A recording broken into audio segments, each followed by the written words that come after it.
जहाँ एक और सतगुरु कबीर साहिब को सतगुरु माना जाता है, तो वहीं आचार्य गरीबदास महाराज को सतगुरु कबीर साहिब का पूर्ण अवतार माना जाता है। लेकिन यदि उनकी अमृतमयी वाणी पढ़ेंगे तो वो स्वयं को सत्य पुरुष का अवतार बताते हैं। वो कहते हैं कि वो जो सत्य पुरुष है, मैं और वो एक ही है। तो इससे यही सिद्ध हुआ कि आचार्य गरीबदास महाराज सत्य पुरुष के अवतार थे और कबीर साहिब सतगुरु के। इन दोनों ने ही समाज को एक आईना दिखाया और दोनों ने ही भक्ति और मुक्ति का ज्ञान दिया।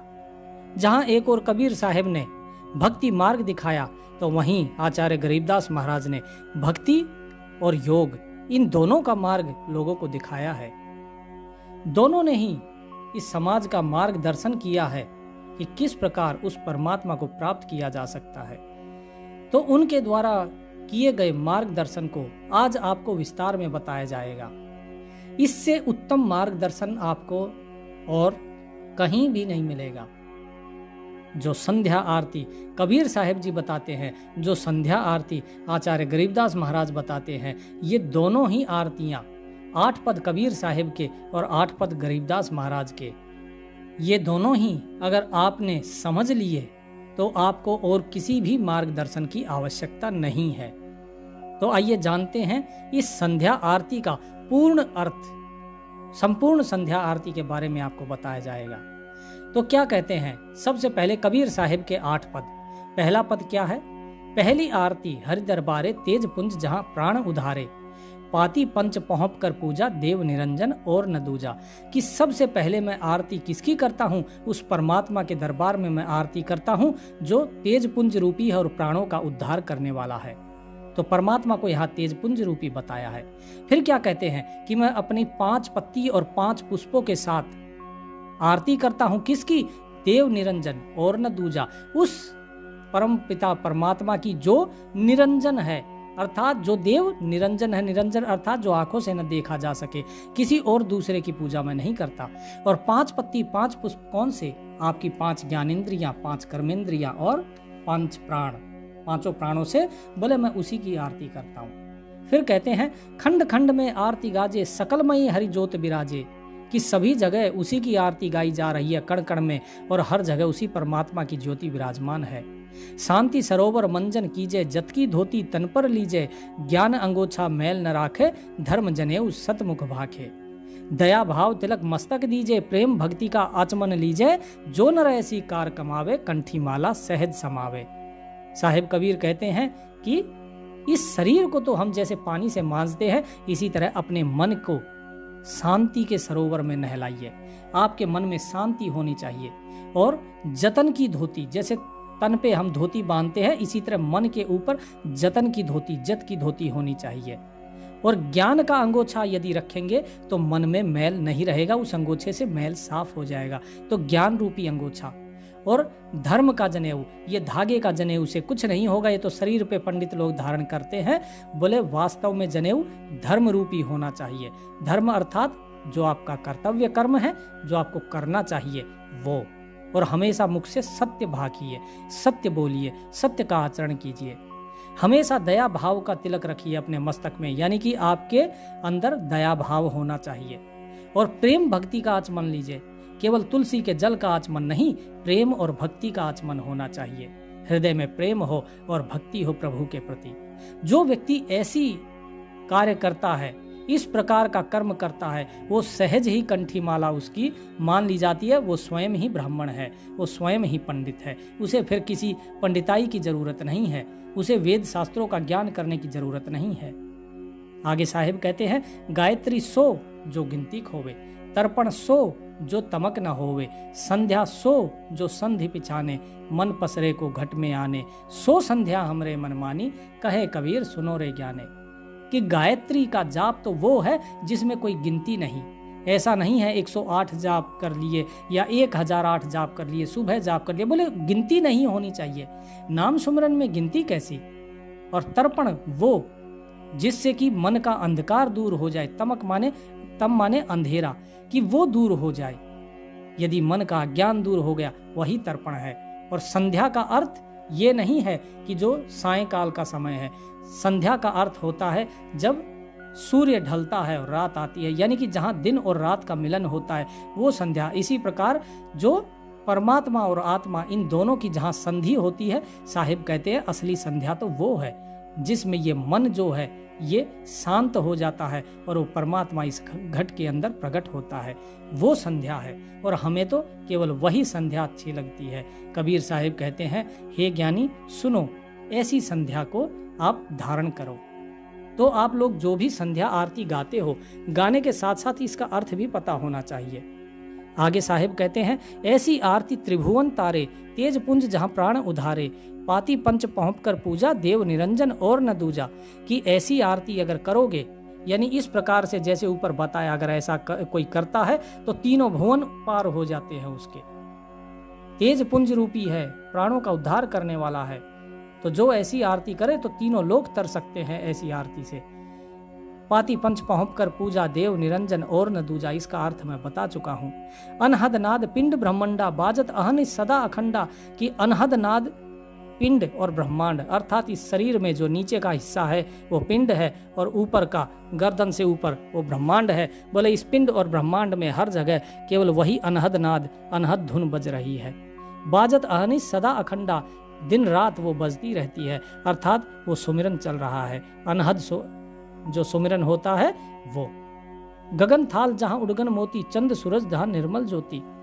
गगन जैसे आकाश के अंदर तारे हैं मोती रूपी, इसी प्रकार हमारा जो शरीर है, हमारा मस्तिष्क है, ये गगन है जिसके अंदर अनगिनत मोती है।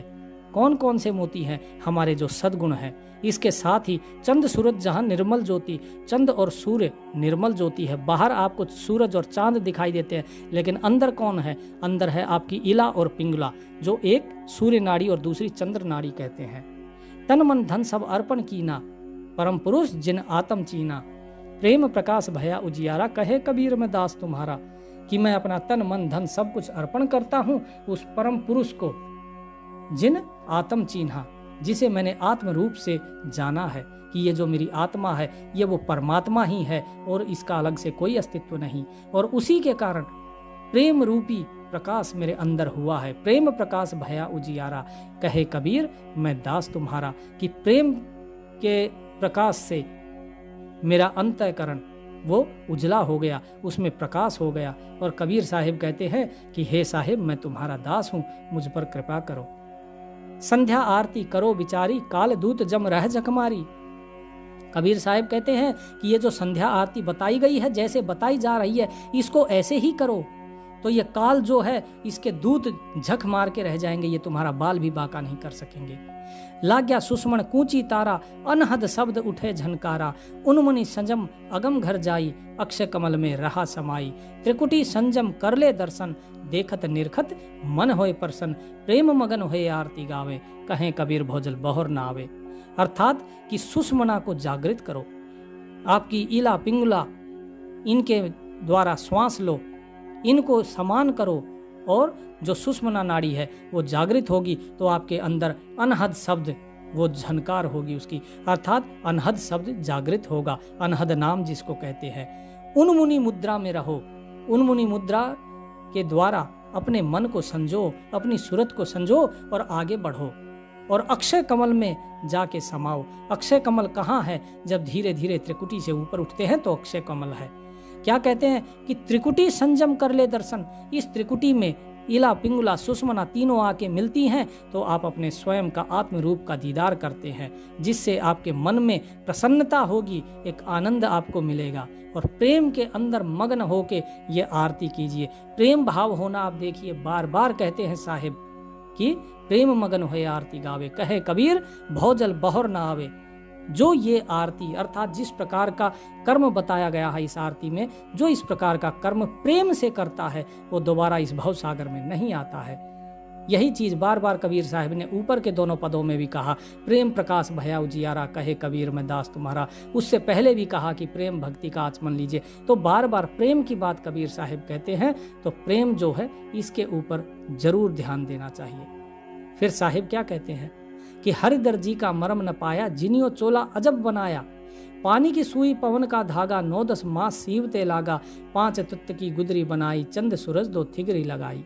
क्या कहते हैं कि उस परमात्मा रूपी दर्जी का बोले उसका कोई मर्म नहीं जान पाया, जिसने ये बड़ा ही अजब चोला बना दिया हमारा। चोला अर्थात कपड़ा, ये शरीर कैसा अजब शरीर बनाया है, इस आत्मा का चोला है ये। उसने पानी की सुई और पवन के धागे से इसको बनाया, माता के गर्भ में 9-10 मास इसको रखा और सिया। 5 तत्व की गुदरी बनाई, पंच महाभूत अग्नि पृथ्वी जल आकाश वायु, इन सब से उसने इसको बनाया है। 5 तत्व की गुदरी बनाई और चंद सूरज 2 थिगरे लगाई। चंद सूरज कौन से हैं? इला और पिंगला, ये चांद और सूरज 2 थिगरी लगा दी। ठीक है। उसके बाद कहते हैं कि कोटि जतन कर मुकुट बनाया, बीच बीच हीरा लाल लगाया, आप सीवे आप बनावे, प्राण पुरुष को ले पहरावे, कहें कबीर सोई जन मेरा, नीर खीर का करे निबेरा। कि करोड़ों जतन करके, अनेकों प्रकार के जतन करके उस मालिक ने ये मुकुट बनाया, अर्थात ये शीश, ये सिर, यही तो मुकुट है जो इस धड़ के ऊपर है। और बीच बीच में हीरे लाल लगाए हैं उसने। हीरे लाल कौन से हैं? ये जितने 7 चक्र आपके इस शरीर के अंदर है, वो स्वयं ही देखो बनाता है। अब ध्यान से सुनिए क्या कहा, आप सीवे आप बनावे और प्राण पुरुष को ले पहरावे, कि वो स्वयं ही बनाता है इस शरीर को और स्वयं ही सीता है और प्राण पुरुष को ले पहरावे और प्राणों को पहना देता है इस चोले को, अर्थात हमारे अंदर जो प्राण है उसे पहना देता है। कबीर साहब कहते हैं मेरा तो सच्चा मित्र वही है, मेरा सच्चा जन वही है जो इस नीर खीर का करे निबेरा, अर्थात जो पानी और दूध इन दोनों को अलग अलग जान पाए, अर्थात जो सत्य और असत्य इन दोनों में जो भेद समझ पाए, बोले वही मेरा सच्चा जन है। आगे साहिब कहते हैं राम निरंजन आरती तेरी, अवगति गति कुछ समझ पड़े नहीं, क्यों पहुंचे मति मेरी। निराकार निर्लेप निरंजन गुण अतीत तिहु देवा, ज्ञान ध्यान से रहे निराला, जानी जाए न सेवा। समझिए क्या कह रहे हैं कि वो राम, वो निरंजन है और मैं उसकी आरती करता हूँ। राम निरंजन आरती तेरी, निरंजन का अर्थ काल मत समझिए, निरंजन का अर्थ होता है कि जिसे आंखों से न देखा जा सके। एक ही अक्षर के कई अर्थ होते हैं, लेकिन हमेशा एक ही अर्थ नहीं समझना चाहिए। यहाँ राम निरंजन कहा है कि तेरी जो गति है वो किसी की समझ में नहीं आती। तो जरा सोचो कि मेरी मति वहां तक कैसे पहुंच पाए, जब देव सुर नर मुनि गण गंधर्व जब तेरी गति नहीं पा सकते, तो एक कबीरदास कैसे तेरी गति पाएगा। साहिब कहते हैं कि हे प्रभु आप निराकार हो, निर्लेप हो, किसी में लिप्त नहीं होते, आपका कोई आकार नहीं, आप निरंजन हो, आंखों से देखने में नहीं आते, आप गुणों से परे हो, गुणातीत हो। और तिहु देवा यानी कि जो तीनों देवता हैं, ब्रह्मा विष्णु महेश, बोले वो भी आप ही हो। ज्ञान ध्यान से रहे निराला, जानी जाए न सेवा, कि ज्ञान ध्यान से तुम परे हो, तुम्हें कोई जान नहीं सकता, तुम्हारी सेवा कैसे करे ये भी कोई जान नहीं सकता।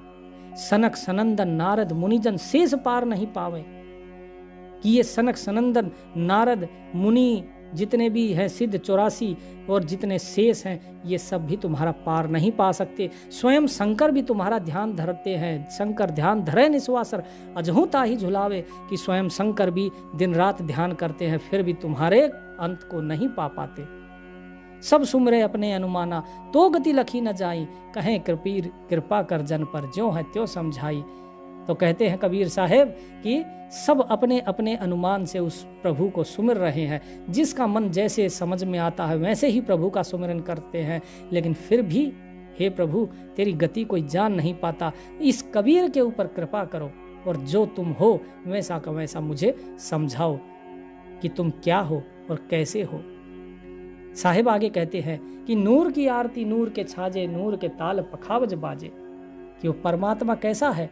अभी कहा ना पिछली साखी में, कहें कबीर कृपा कर जन पर, कि अपने भक्तों पर कृपा करो प्रभु, और ज्यों है त्यों समझाई, और जैसे तुम हो वैसा ही अपने आप को समझाओ कि आप कैसे हो। तो आगे साहिब बताते हैं कि वो प्रभु कैसे है, कि नूर की आरती नूर के छाजे, नूर के ताल पखावज बाजे, नूर के गायन नूर को गावे, नूर सुनते बहुर ना आवे, नूर की बाणी बोले नूर, झिलमिल नूर रहा भरपूर, नूर कबीरा नूर ही भावे, नूर के कहे परम पद पावे। कि वो जो परमात्मा है वो नूर रूपी है, वो तेज पुंज रूपी है, नूर रूपी, और उसी नूर की ही आरती है वहां पे, और नूर के ही वहां पे छाज हैं, वहां पर नूर के ही ताल है, नूर के ही पखावज बज रहे हैं। वहां पर कोई ऐसा नहीं है कोई स्थूल शरीर है या कोई स्थूल ये पखावज है, बाजे हैं, नहीं, सब कुछ नूर रूपी है। नूर के ही गायन है और नूर ही वहां पे गाने वाला, सुनने वाला भी वो नूर ही है और उसके अलावा कोई नहीं, बोलने वाला भी नूर है, वाणी भी नूर की है, वहां पे केवल नूर ही झिलमिला रहा है और नूर ही सभी जगह भरपूर है। कबीर साहब कहते हैं कि नूर कबीरा नूर ही भावे, कि कबीर भी नूर ही है। हम मेरा कोई अपना स्वयं का अस्तित्व नहीं, ये कबीर वो नूर ही है, वो नूर ही है जिसका परम पद है। नूर के कहे परम पद पावे, कि उसी नूर को जो है गुणगान कीजिए उसी का, और फिर उसी के पद को आप प्राप्त कर पाओगे, अर्थात आप भी नूर के साथ एक हो जाओगे।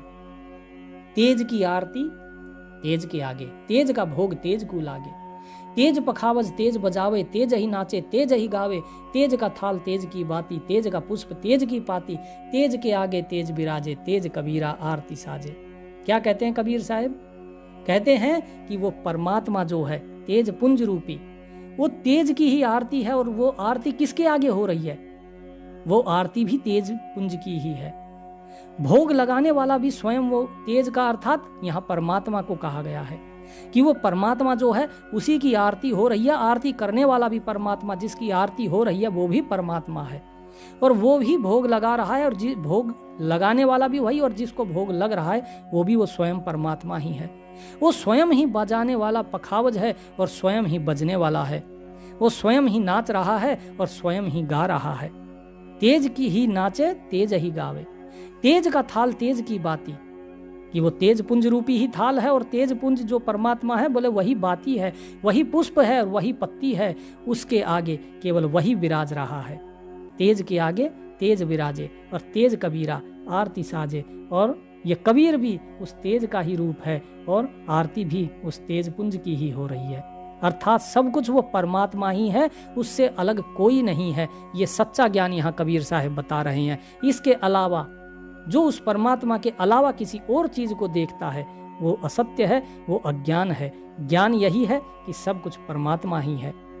इसके आगे फिर साहिब स्पष्ट करते हैं कि आपय आरती आपय साजे, कि वो परमात्मा जो है वो स्वयं ही आरती है, और अपने आप के आगे ही वो आरती हो रही है। वो स्वयं ही आरती करने वाला है, स्वयं ही आरती है। आपय किंगर आपय बाजे, अर्थात बजाने वाले वो झान झांकार सब कुछ आप ही है, और बजने वाला भी वो स्वयं ही है।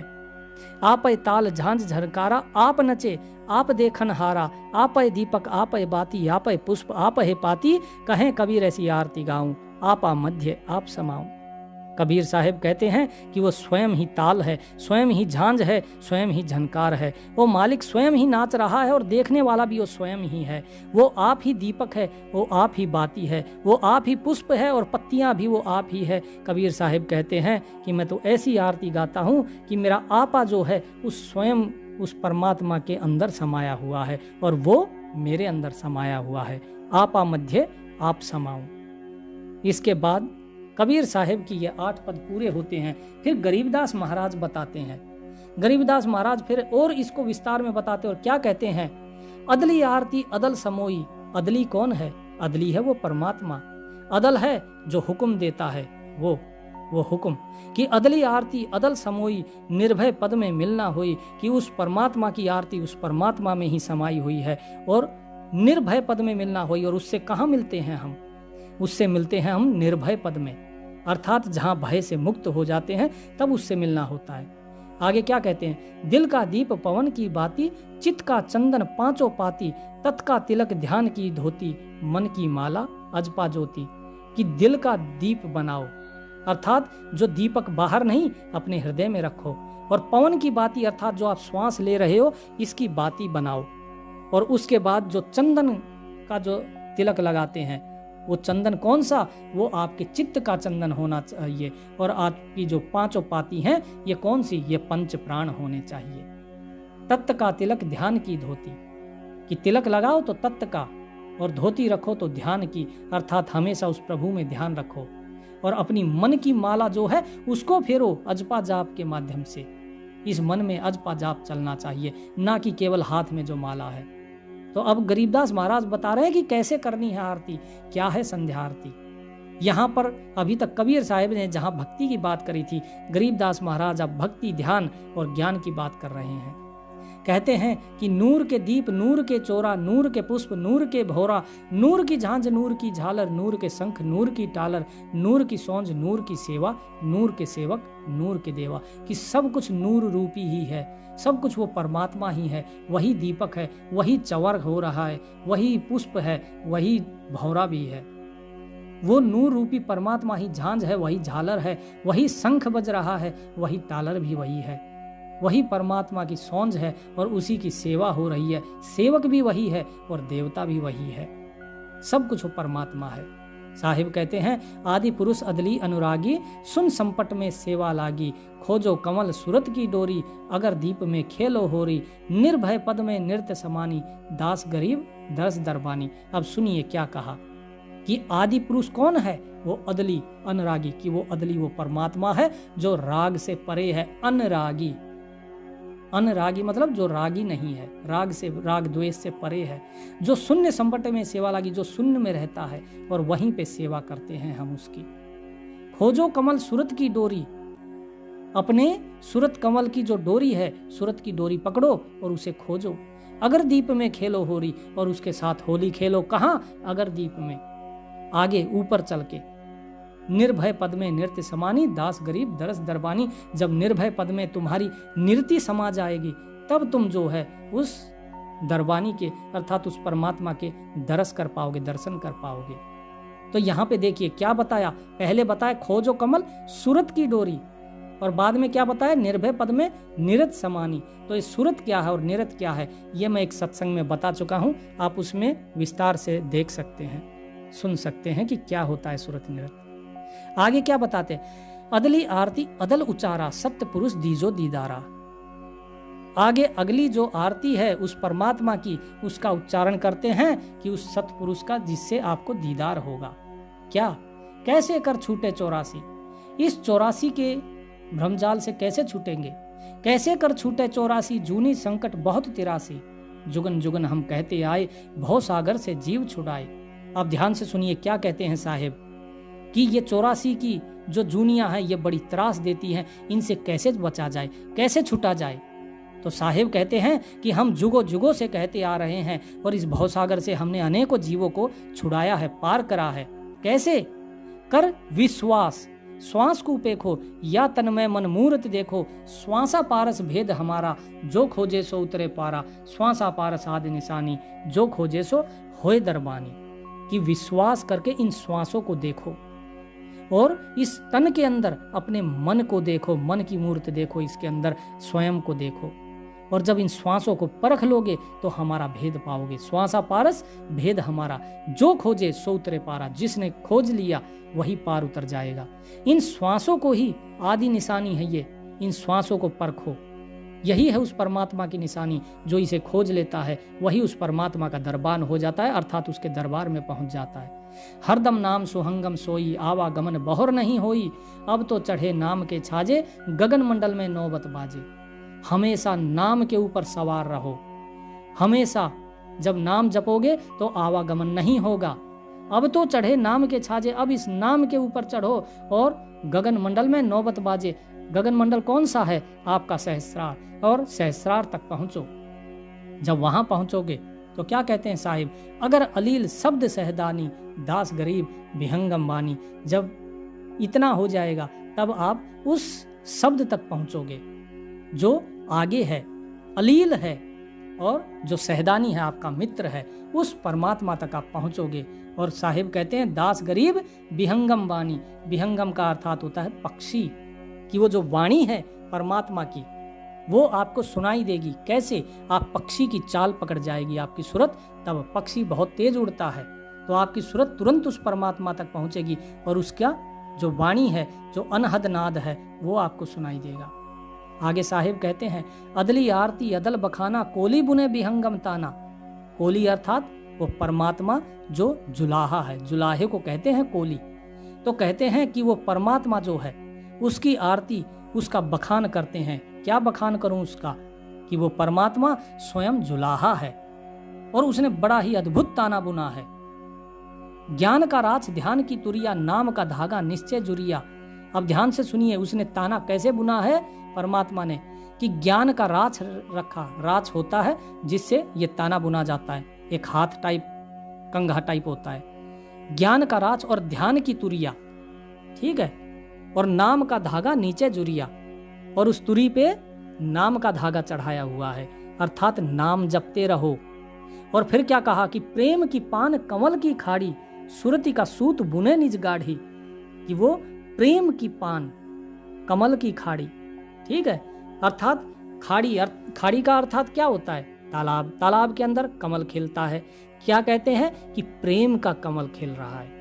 हृदय में प्रेम पैदा करो, उस परमात्मा के प्रति उससे प्रेम करो। और फिर क्या कहा कि सूरत का सूत बुने निज गाड़ी। फिर जो सूरत का सूत है, इस सूरत रूपी धागे को बुनो। उससे क्या होगा कि नूर की नाल फिरे दिन राती, जा कोली को काल न खाती। कि जो उस परमात्मा के साथ दिन रात फिरता है, अर्थात जो दिन रात उसका नाम जपता है, उस कोली को काल न खाती, जा कोली को काल न खाती, अर्थात उस जुलाहे को काल भी नहीं खा सकता। ऐसे भक्त को काल नहीं खा सकता।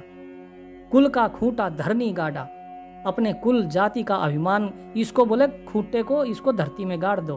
तुमने इसको धरती में गाड़ा हुआ है ना, इसको छोड़ दो। गहर गजीना ताना गाढ़ा, तुमने बहुत गहरा ताना अर्थात धागा इसको बांधा हुआ है। स्वयं को तुमने इस कुल से बांधा हुआ है, इससे स्वयं को मत बांधो। तो क्या करो?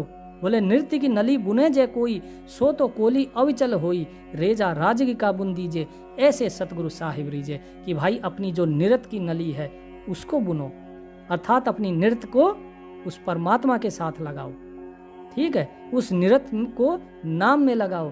तो जो सो तो कोली अविचल होई, यदि कोई ऐसा कोली होगा, कोली अर्थात कोई ऐसा जुलाहा अगर होगा, तो वो अविचल पद में बंध जाएगा, अर्थात अविचल पद को प्राप्त कर लेगा।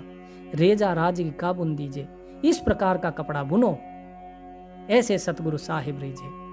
और इस प्रकार सतगुरु वो साहिब वो प्रसन्न होता है। कहने का अर्थ ये है कि मन में प्रेम रखो, नाम का धागा रखो, सूरत को जो है, सूरत का सूत अर्थात सूरत रूपी नाम को, नाम रूपी धागे पे इस सूरत को चढ़ाओ और दिन रात उसी का सुमिरन करो। और जो नृत्य है आपकी, इस नृत्य को स्थिर करो उस परमात्मा में, तो आप अविचल हो जाओगे, स्थिर हो जाओगे उस प्रभु के अंदर और उसके साथ एक हो जाओगे। और इसी प्रकार वो सतगुरु वो साहिब रीझता है। तो यही साहिब कहते हैं कि दास गरीब सोई सतकोली, कि वही सच्चा कौन है? जुलाहा है। कौन? ताना बुन है अर्श अमोली। जिस प्रकार परमात्मा सबसे ऊपर बैठा है और ताना बुन रहा है इस संसार का, इसी प्रकार तुम भक्ति का ताना बुनो। आगे साहिब क्या कहते हैं कि अदली आरती अदल अजूनी, नाम बिना है काया सोनी। कि अगली आरती जो परमात्मा की है वो अजूनी है, जूनियों से मुक्त करने वाली, क्योंकि नाम के बिना ये काया सूनी है। इसीलिए नाम जपो। उससे क्या होगा? अगर आपने नाम नहीं जपा तो क्या होगा? झूठी काया खाल लुहारा, इला पिंगला सुषमन द्वारा। तुम्हारी ये काया झूठी हो जाएगी। जैसे खाल होती है ना लुहार की, क्या होती है? लुहार भट्ठी के पास रहता है तो ऊपर की खाल उसकी जल जाती है, जो धीरे धीरे करके उतर जाती है। इसी प्रकार तुम्हारी ये जो शरीर है ये भी समाप्त हो जाएगा। तो इसीलिए क्या कहते हैं कि झूठी काया खाल लुहारा, इला पिंगला सुषमन द्वारा। कि भाई तुम्हें इला पिंगुला सुषमना ये तीनों द्वार दिए थे, ये तीनों के माध्यम से तुम इस सूरत को चढ़ा के इस शरीर से बाहर आ सकते थे। लेकिन किया क्या? कृत घनी भूले नरलोई, जा घट निश्चय नाम न होई, सोनर कीट पतंग भवंगा, 84 में धर है अंगा। साहिब क्या कहते हैं कि तुम्हें इतनी अच्छी काया दी, लेकिन तुमने इस संसार के विषयों में इस काया को जलाया है। जो इला पिंगुला सुषमना जो तुम्हारी तीनों ये दी थी नाड़ियाँ, तुमने इनको नहीं चलाए, इनका शुद्धिकरण नहीं किया और अपने आज्ञा चक्र को नहीं खोला, उस द्वार को नहीं खोला, मुक्ति के द्वार को नहीं खोला। तुम कृतज्ञ हो गए। ये संसार कृतज्ञ होकर उस परमात्मा को भूल गया। उसके नाम को भूल गया, उस पर निश्चय नहीं रखा, विश्वास नहीं रखा। अब ऐसे लोग जो हैं क्या होंगे? सोनर कीट पतंग भवंगा, वो कीड़े मकोड़े बनेंगे और 84 के अंदर बार बार शरीर धारण करेंगे।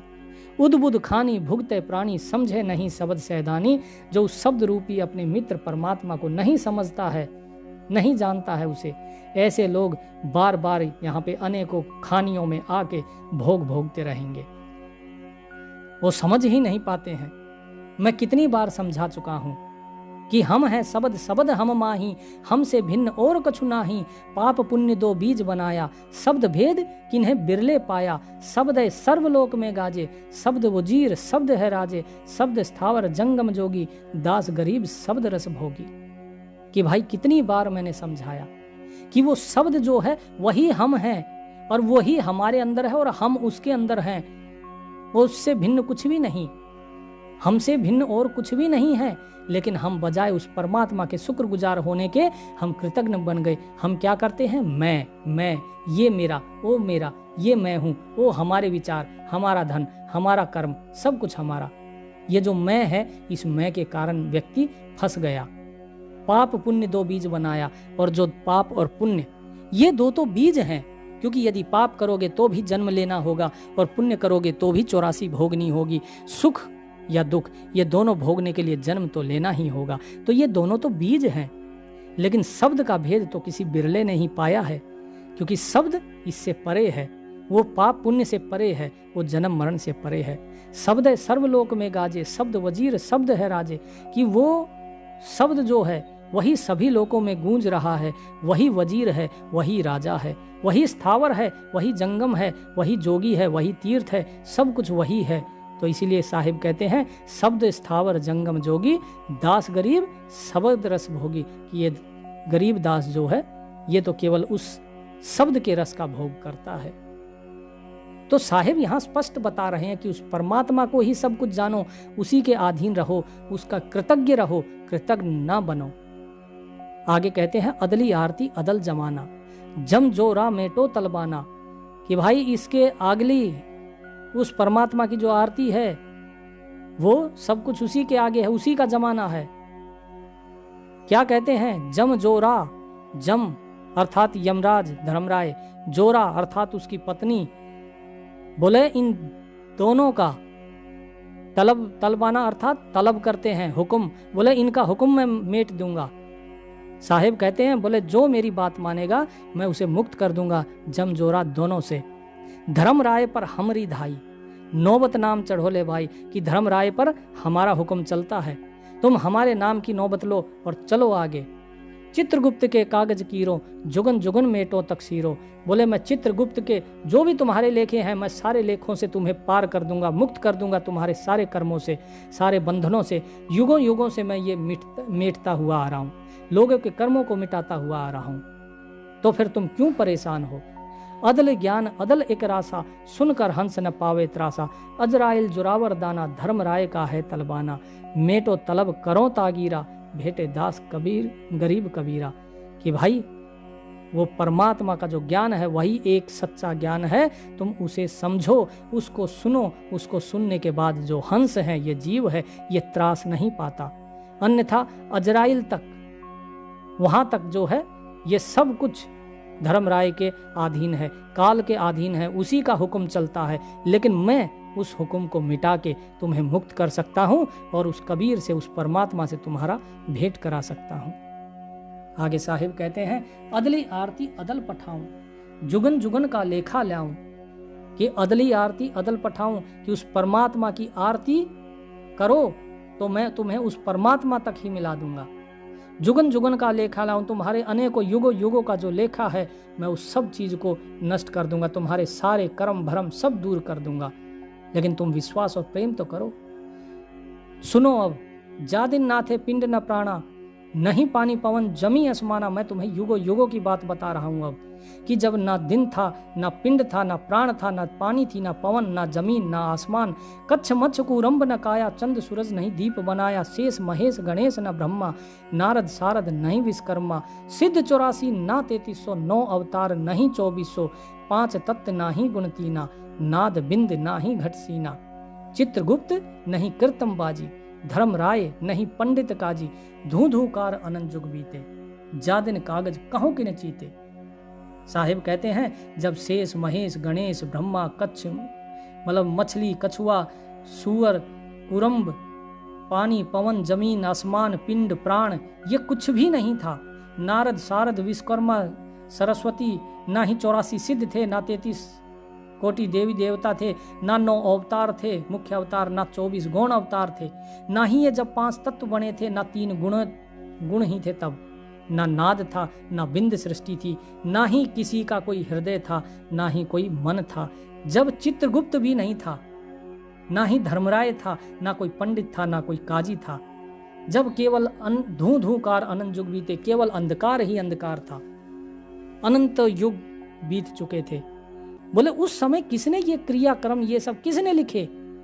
बोले जब कोई भी नहीं था, जादिन थे हम तकत खवासा तन के पाजी सेवक दासा, कि तब भी हम थे। और कहां थे हम तब? उस परमात्मा के सेवक थे हम, उसके दास। शंख जुगन परलो परवाना, सत्य पुरुष के संग रहाना, कि तब भी शंखों युगों का तुम चाहे प्रमाण ले लो, हम तब भी थे उस सत्य पुरुष के साथ रहते थे। दास गरीब कबीर का चेरा, सत्यलोक अमरापुर डेरा, कि ये गरीब दास जो कबीर का चेला है, कहाँ? सत्यलोक अमरपुर में हमारा डेरा था, तब भी था और आज भी है। हम युगों युगों से जन्म जन्मों से थे, हैं और रहेंगे, और हम परमात्मा के साथ एक थे। आगे क्या कहते हैं? ऐसी आरती पारख लीजिए, तन मन धन सब अर्पण कीजिए, कि ऐसी आरती जो है, ऐसी आरती को परखो और अपना तन मन धन जो है ये सब कुछ उस प्रभु को अर्पण कर दो। जाके 9 लख कुंज दिवाले भारी। किस प्रभु की आरती, किस प्रभु की बात कर रहे हैं? तो साहेब कहते हैं जाके 9 लख कुंज दिवाले भारी, गोवर्धन से अनंत अपारी, जहां पे मतलब ऐसे ऐसे पता नहीं 9 लाख कुंज हैं, पता नहीं कितने भारी भारी वहां पे अटालियां हैं, गोवर्धन जैसे अनंत पर्वत हैं, अनंत कोटि जाके बाजे बाजे, अनहद नाद अमरपुर छाजे, सुन्न मंडल सतलोक निधाना, अगम दीप देखा अस्ताना, अगर दीप में ध्यान समोई, झिलमिल झिलमिल झिलम होई, ताते खोजो काया काशी, दास गरीब मिले अविनाशी। कि भाई ऐसे ऐसे गोवर्धन जैसे तो वहां पे अनंत पहाड़ हैं, वहां पे अनंतों अनंत बाजे बज रहे हैं, अनहद नाद हो रही है वहां। अमरपुर में सारी जगह यही अनहद नाद ही है वहां। सुन्न मंडल सतलोक निधाना, वहां पे शून्य मंडल है, सतलोक है। अगम दीप देखा आस्थाना, उस अगम दीप को हमने देखा है क्योंकि हम वहां रहते हैं। अगर तुम अगर दीप में ध्यान समोगे, ध्यान लगाओगे वहां, तो धीरे धीरे तुम्हें भी झिलमिलाहट दिखाई देगी। झिलमिल झिलमिल झिलमिल होई, अर्थात उस प्रकाश की झिलमिलाहट तुम्हें दिखाई देगी और धीरे धीरे उसका दर्शन होगा। इसीलिए क्या कहा साहिब ने? ताते खोजो काया काशी, दास गरीब मिले अविनाशी। इसीलिए अपनी इस काया रूपी काशी को खोजो। यहाँ पर उस काशी की बात नहीं कही है बनारस की ना, काशी कौन सी? इस काया को काशी बताया गया है। इस काया को खोजो, इसमें अंदर चलो और अंदर ढूंढो उस परमात्मा को, तो दास गरीब मिले अविनाशी, तो वो परमात्मा हुआ अविनाशी तुम्हें जरूर मिलेगा। आगे साहिब क्या कहते हैं? ऐसी आरती अपरंपारा, था के ब्रह्मा वेद उचारा, कि ऐसी आरती उस अपरंपार है, इसकी कोई वार पार नहीं है इस आरती का। जिसने ऐसी आरती करी जैसी ये बताई गई है अभी तक, योग साधना प्रेम भाव भक्ति जो भी कुछ बताया गया है अभी तक, बोले यदि कोई ऐसी आरती करता है तो वो अपरंपार है। ऐसी आरती को तो गाते गाते ब्रह्मा वेद उच्चारते उच्चारते थक गए। था कि ब्रह्मा वेद उचारा, कि वेद उचार रहे हैं, ब्रह्मा उचार रहे हैं, थक गए हैं वे, लेकिन पार नहीं पा रहे हैं। अनंत कोटि जाके शंभु ध्यानी, ब्रह्मा शंख वेद पड़े बानी, इंद्र अनंत मेघ रसमाला, शब्द अतीत बिरद नहीं बाला।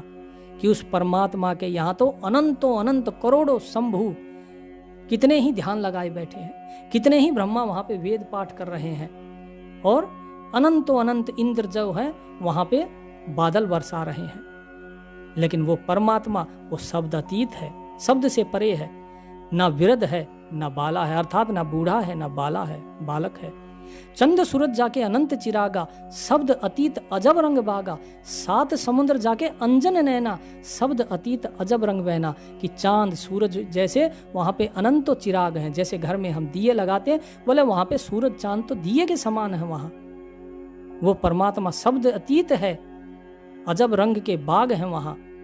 सात समुद्र जाके अंजन नैना, ये धरती के सातों समुद्र ये तो उसके सामने ऐसे हैं मानो आंख के अंदर काजल डाल लिया हो। शब्द अतीत अजब रंग बहना, कि वो शब्द अतीत है और वहां पे अजब रंग के फूल खिले हुए हैं, अजब रंग के वहां पे धुन हो रही हैं, अजब रंग के बाजे बज रहे हैं, अनेकों अनेक प्रकार के बाजे बज रहे हैं।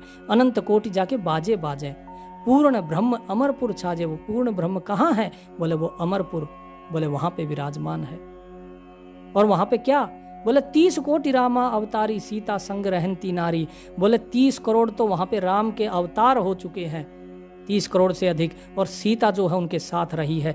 3 पदम जाके भगवाना, सप्त नील कन्वा संग जाना। जिसे तुम राम कहते हो ये भगवान, जिसे कृष्ण कहते हो कि ये भगवान है। बोले ऐसे ऐसे तो 30 करोड़ राम हो गए, ऐसे ऐसे 3 पदम कृष्ण हो चुके हैं, और 7 नील बार जो है वो कृष्ण के साथ सीता ये राधा रही है, और 30 कोटि बार सीता चेरी रही है। 30 कोटि सीता सी चेरी, सप्तलील राधा दे फेरी। जाके अर्ध रूम पर सकल पसारा। ऐसा पूर्ण ब्रह्म हमारा कि वो जो परमात्मा है वो इतना विशाल है कि उसके आधे रोम पर जो है ये पूरा ब्रह्मांड बसा हुआ है, केवल आधे रोम पे। तो साहिब कहते हैं, दास गरीब कहे नर लोई, यो पद चीन है बिरला कोई। कि जो हमने बताई है ये बात, इसे कोई बिरला ही जान पाता है, कोई बिरला ही समझ पाता है।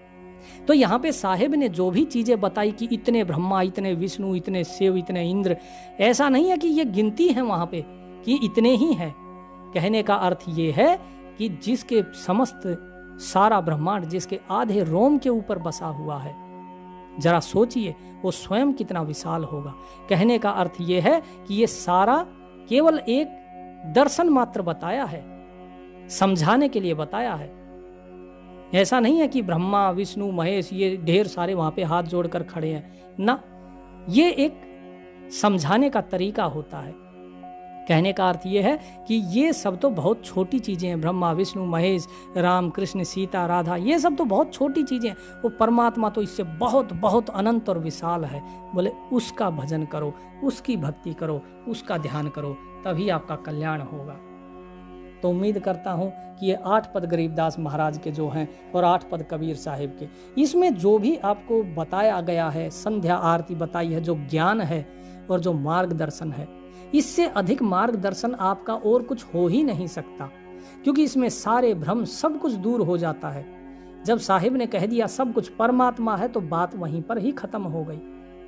फिर बाकी और किसी के बारे में पूछने की बात ही नहीं बनती कि ब्रह्मा कौन है, विष्णु कौन है, शिव कौन है। सब कुछ जब बता दिया कि वही परमात्मा। एक बार अगर आपको ये समझ नहीं आ रहा हो या कोई चीज़ अगर आपके सुनने में फर्क रह गया हो तो एक बार इसे फिर से सुनिएगा, क्योंकि इसमें साहिब ने सब कुछ स्पष्ट कर दिया, सारे ब्रह्मांड का भेद खोल दिया, सारे आपका जो योग है योग के बारे में बता दिया, भक्ति है भक्ति के बारे में बता दिया। हर प्रकार के जो दुविधा थी वो इसमें साहिब ने दूर करी है। यदि फिर भी कोई चीज़ अगर रह जाती है तो आप प्रश्न पूछ सकते हैं, उसका समाधान कर दिया जाएगा। सत